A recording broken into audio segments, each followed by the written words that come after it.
After మీ marriage మీ మధ్య love అనేది ఎలా స్టార్ట్ అయింది సార్? అంటే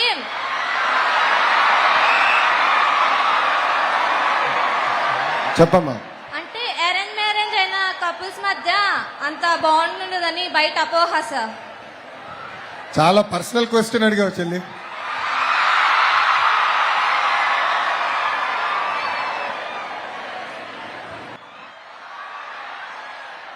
అప్పుడు నా వయసు 24. మాది అరేంజ్డ్ మ్యారేజ్. కానీ what is very important in marriage is understanding.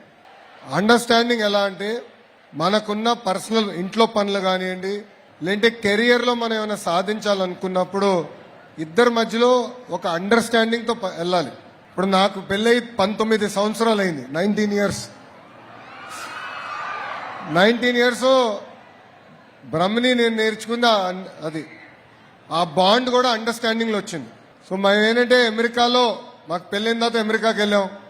Laundry పనులు ఉంటాయి, అంటే బట్టలు ఉతికే పనులు ఇద్దరం కలిసి చేసేవాళ్ళం. ఒకసారి ఆమె చేసేది, రెండోసారి నేను చేశాను. అట్లా ప్రతిదీ లైఫ్లో అనేది గివ్ అండ్ టేక్ ఉండాలి. అండర్స్టాండింగ్ అనేది చాలా చాలా అవసరం.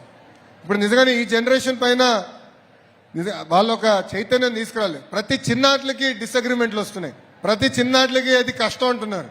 Life is all about an understanding. మన తల్లిదండ్రులు చూసి నేర్చుకోవాలి, మన అవ్వతాతలు చూసి నేర్చుకోవాలి. There is greater bond, greater understanding. That is the strength of an Indian family. ఈరోజు భారతదేశంలో ప్రపంచంలోనే అతి తక్కువ డివోర్స్ రేట్స్ ఉన్నాయంటే దానికి కారణం మన ఇండియన్ ఫ్యామిలీ సిస్టమ్. ఆ ఫ్యామిలీ సిస్టంలో అండర్స్టాండింగ్తో, సో ఆ ఇండియన్ ఫ్యామిలీ సిస్టమ్ అనేది, ఆ బాండింగ్ అనేది తరతరాలుగా మనకు వస్తుంది. టెక్నాలజీ మారచ్చు, ఆర్థికంగా మనందరం పైకి రావచ్చు, కానీ ఆ ఇండియన్ ఫ్యామిలీ సిస్టమ్, ఆ బాండ్ ఏదైతే ఉందో అది మనం మర్చిపోకూడదు చెల్లి. సో యాజ్ యూ గో, జీవితంలో బాగా చదువుకోవాలి, మంచి ఉద్యోగాలతో పాటు ఇక్కడున్న చాలా మంది కూడా కంపెనీలు స్టార్ట్ చేయాలి. 10,000 మందికి ఉద్యోగాలు కల్పించే స్థాయికి మీరు రావాలి. బట్ ఇవన్నీ చేయాలంటే ఈరోజు నేను ఇట్లా రోడ్ల మీద తిరగలుగుతున్నానంటే ఇంట్లో బ్రహ్మని అర్థం చేసుకోగలుగుతుంది కనుక నేను రోడ్ల మీద తిరుగుతున్నాను.